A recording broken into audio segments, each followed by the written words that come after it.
Oi, pessoal! No vídeo Como Descrever de hoje, eu vou falar sobre a descrição do abaulamento discal e das hérnias discais na coluna lombar. A terminologia, que foi usada durante muitas décadas, considerava a existência de dois tipos de abaulamento discal. Um, onde o tecido discal ultrapassava os limites do espaço discal de forma circunferencial, mantendo uma certa simetria, que no nosso meio habitualmente é descrito como abaulamento difuso, e o abaulamento do disco que predomina para um lado, direito ou esquerdo, descrito como abaulamento assimétrico. Já as hérnias discais eram subdivididas em protrusão ou extrusão, sendo que a protrusão podia ser focal ou de base larga, e a extrusão podia cursar com migração e sequestro. Mas em 2014, houve um encontro de diversas sociedades com o objetivo de padronizar universalmente a terminologia da doença discal lombar entre as diferentes especialidades. Por isso, esse encontro envolveu as sociedades de ortopedia, neurologia, neurocirurgia, radiologia, fisiatria, medicina física e reabilitação, tanto da Europa como dos Estados Unidos. E eles fizeram algumas modificações nessa terminologia. A definição do abaulamento assimétrico, foram abolidos os termos protrusão focal e de base larga, e com exceção da protrusão foraminal, a forma de descrição da localização das hérnias também mudou. A definição do abaulamento e das hérnias, tanto na terminologia antiga como atual, ela se baseia na divisão do disco intervertebral em quadrantes, cada um com 25% da sua circunferência.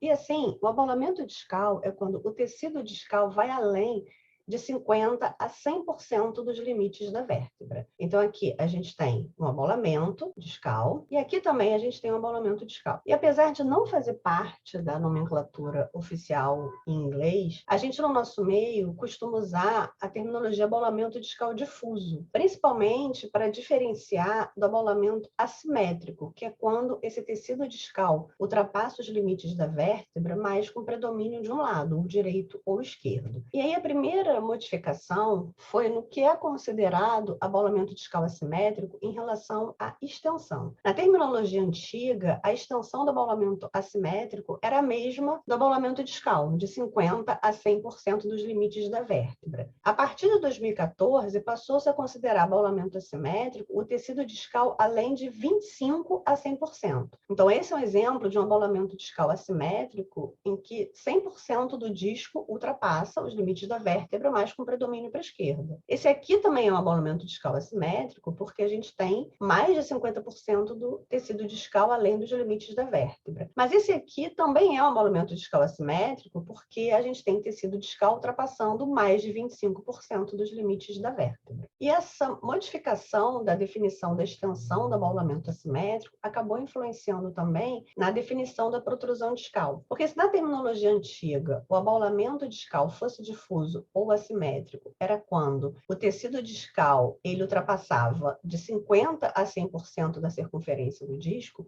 a protrusão discal era quando o tecido discal ultrapassava menos de 50%. E com isso, as protrusões discais elas eram subdivididas em protrusão focal ou de base larga. A focal era quando ela ultrapassava menos de 25% da circunferência do disco, e a de base larga é quando era de 25% a 50% da circunferência do disco. Então, isso aqui seria uma protrusão discal focal, isso aqui também seria uma protrusão discal focal, porque é menos de 25%, e isso aqui seria uma protrusão discal de base larga, entre 25% 50%. Só que essa protrusão discal de base larga, agora ela foi englobada dentro da definição de abaulamento discal assimétrico. Então, atualmente nós temos o abaulamento discal, que muitos radiologistas gostam de acrescentar difuso para diferenciar do abaulamento assimétrico, que é quando ele predomina para um lado, e simplesmente a protrusão discal, que é qualquer tecido discal que ultrapassa menos de 25% da circunferência do disco. Pode ser pequeno, pode ser um pouco maior, mas sempre vai respeitar até 25% da circunferência discal. Então, na terminologia atual, a gente tem o abaulamento, que muitos gostam de discriminar como difuso para diferenciar do abaulamento assimétrico, quando predomina para um lado, e as hérnias discais continuam sendo subdivididas em protrusão e extrusão. E qual é a diferença? A protrusão é quando a maior distância entre as margens do material discal, além do espaço discal, é menor que a distância entre as margens da base. E aí, tanto faz se é no sentido crânio-caudal ou antero-posterior. Então, exemplificando, né? Aqui a gente tem uma protrusão discal, né, no plano transversal e no plano sagital. E quando a gente olha a base da protrusão, o tecido discal que ultrapassa o limite do disco, ele é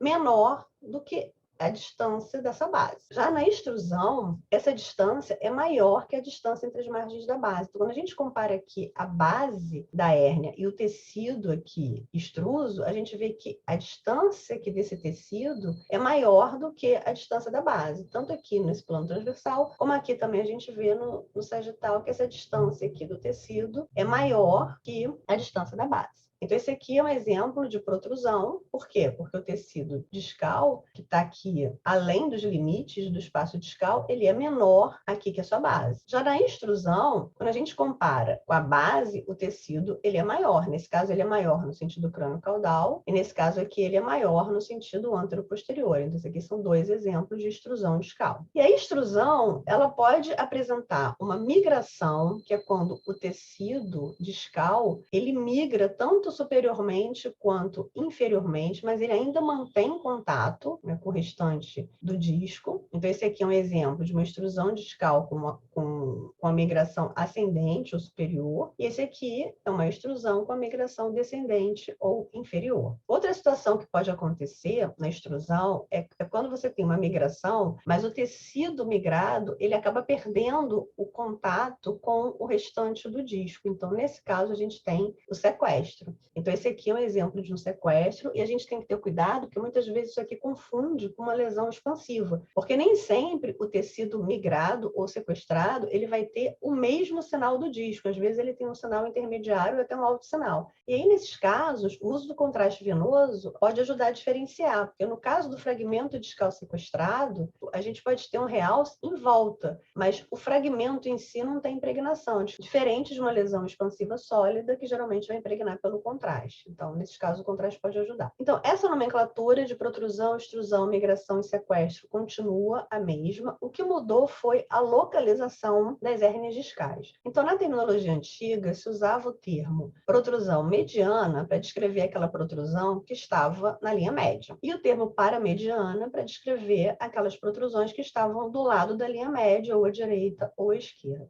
E por que eles resolveram mudar esses termos mediana e paramediana? Então, para entender melhor, a gente tem que dar uma revisada na anatomia. E quem já estudou estenose do canal vertebral sabe que existe uma subdivisão em canal central, que é onde a gente tem o saco dural, o forame neural, e entre o forame neural e o canal central, a gente tem o recesso lateral, que é onde passam as raízes descendentes. Então, na terminologia antiga, quando a gente descrevia uma protrusão, uma extrusão como paramediana, a gente não fazia distinção se essa protrusão ela estava comprimindo a porção central do canal vertebral ou se ela estava obliterando o recesso lateral, onde, nesse caso, ela iria comprimir a raiz descendente. Então, na terminologia nova, o termo mediana passou a ser substituído por central e o termo paramediana por central à direita ou esquerda e subarticular.